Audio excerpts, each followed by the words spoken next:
E cientistas americanos estão perto de tratarem de forma mais significativa o estresse pós-traumático vivido por muitas pessoas.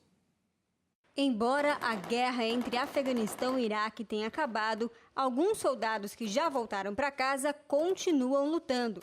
Mas dessa vez a luta não é contra a Al-Qaeda ou o Talibã, é contra o estresse pós-traumático. Com o aumento do distúrbio, os médicos estão procurando novas maneiras de combater esse problema de saúde pública. Na UCLA, Universidade da Califórnia, em Los Angeles, nos Estados Unidos, os médicos estão pesquisando exatamente isso. O Dr. Andrew Leuchter, autor do estudo, disse que decidiram pesquisar sobre um novo tipo de tratamento contra o estresse pós-traumático usando uma espécie de estimulação cerebral, ou tratamento de neuromodulação chamado de estimulação do nervo trigeminal, conhecida como a sigla TNS. Usando eletrodos e um adesivo semelhante a um band-aid, um paciente recebe uma corrente elétrica que envia sinais para partes do cérebro que ajudam a regular o humor, o comportamento e a cognição.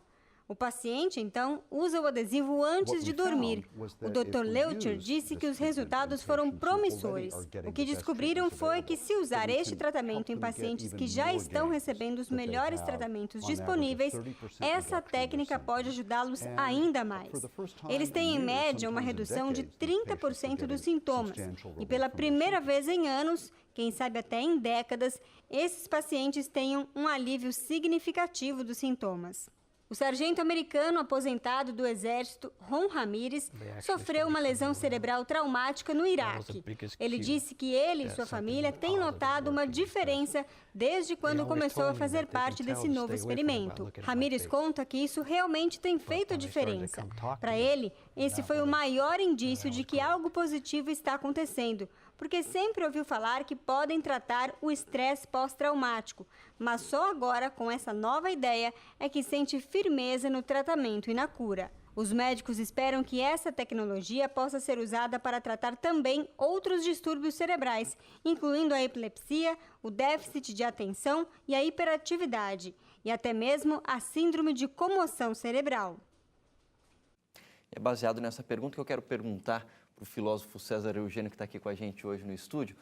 César, a gente acabou de ver aí na reportagem situações ou procedimentos que podem ajudar a solucionar o problema do estresse pós-traumático.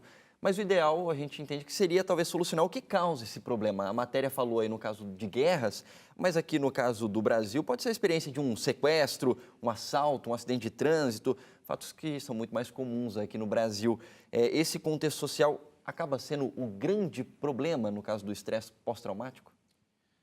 Um ponto que precisamos considerar é que o trauma é um processo subjetivo, quer dizer, depende de cada um. Né? Okay. Então, de repente... Não quer dizer que a mesma situação vai causar o mesmo efeito em todos. Exatamente. Né? Normalmente, as situações extremas, como de guerra, né, costumam gerar, né, esse tipo de anomalia, né? Esse tipo de dificuldade, ou, né, que nós podemos chamar de estresse pós-traumático, ou apenas situações mais leves. Isso varia realmente de sujeito para sujeito. Em contrapartida, em países como o nosso, como você disse, que nós não vivemos situações de guerra declarada, né, algo de menor relevância pode gerar um estresse, sim, muito grande, pode, de repente, desencadear depressões, né, um quadro de depressão, ou a síndrome do pânico, enfim. Nós não conseguimos avaliar aquilo que é realmente significativo para cada um. Né? Então, nós estamos olhando aí para um tratamento que, obviamente, demanda uma situação clínica e ainda a visão de um especialista, um neurologista em questão. Nós não podemos esquecer que, dentro de uma sociedade doente, né, os indivíduos tendem a adoecer cada vez mais. Então, o medo de perder o emprego, por exemplo, pode desencadear, né, comportamentos completamente depressivos, né, e, inclusive, encaminhar para a síndrome do pânico também. Apenas o medo de perder o emprego, mais nada. A gente fala, mas é só isso? Não. Depende da relação que ele tem com a família, depende de todos os valores que ele defende e tal. Então, o medo de perder o emprego, né, é sim para ele tão significativo quanto um soldado que está na guerra e com medo de morrer.